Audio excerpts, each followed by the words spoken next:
Cyber నేరగాళ్లు తెలివిలో మించిపోతున్నారు. వీరి target సామాన్యులు మాత్రమే కాదు, పెద్ద చదువులు చదివి ఓ హోదాలో ఉన్న వారిని కూడా టార్గెట్ చేసి గాలానికి వారు చిక్కాల్సిందే. కోట్లకు పంగనామం పెట్టడం వారికి వెన్నతో పెట్టిన విద్య. పెట్టుబడి పెట్టమని ఒకరు లింకులు పంపి మరొకరు, ఇక ఓటీపీలతో మరొకరు మోసం చేస్తూ ఉంటారు. కానీ ఇంత ఈజీగా మోసపోవడం ఎవరు తప్పు? ఇంతకీ ఏం జరిగిందంటే,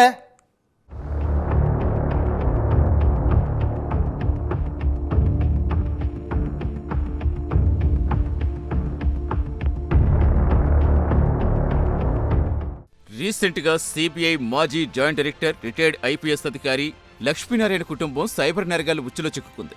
స్టాక్ మార్కెట్ పెట్టుబడుల పేరుతో కేటుగాళ్లు విసిరిన వలలో పడి లక్ష్మీనారాయణ సతీమణి ఊర్మిళ ఏకంగా 2.58 కోట్ల రూపాయలు పోగొట్టుకున్నారు.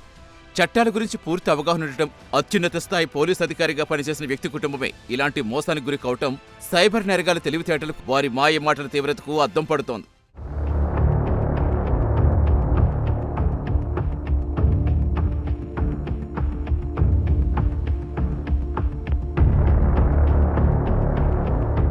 స్టాక్ మార్కెట్లో పెట్టుబడుల పేరుతో సిబిఐ మాజీ జేడీ లక్ష్మీనారాయణ భార్య ఊర్మిళను మోసగించిన కేసులో హైదరాబాద్ సైబర్ క్రైమ్ పోలీసులు పురోగతి సాధించారు.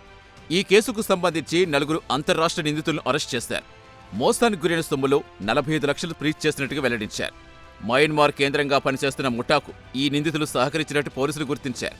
బీహార్, పశ్చిమ బెంగాల్ చెందిన ఈ 4 సైబర్ నేరగాళ్లకు మ్యూల్ బ్యాంక్ ఖాతాలు సమకూర్చినట్టుగా నిర్ధారించారు.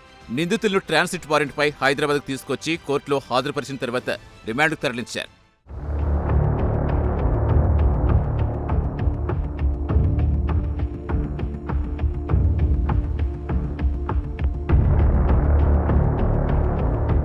గత ఏడాది నవంబర్లో ఊర్మిళ వాట్సాప్కు స్టాక్ మార్కెట్ పెట్టుబడులకు సంబంధించి ఓ లింక్ వచ్చింది. 500 రెట్లు లాభం వస్తుందని ఆశ చూపడంతో ఆమె పలు దఫాలుగా డిసెంబర్ 24 నుంచి జనవరి 5 మధ్య 2.58 కోట్ల రూపాయలు పెట్టుబడిగా పెట్టారు.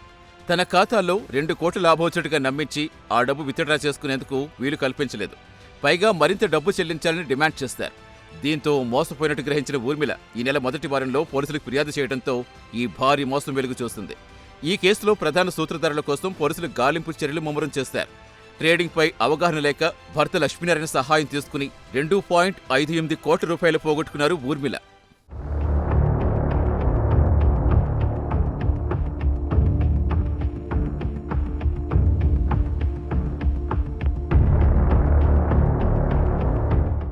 ఇంత పెద్దవారినే సైబర్ నేరగాళ్లు వదలకపోతే ఇంకా సామాన్యుల పరిస్థితి ఏంటి?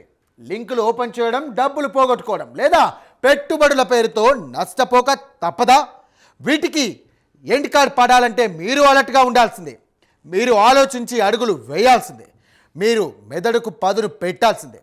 ఏది నిజం, ఏది మోసం అని మీరు గ్రహించాల్సిందే.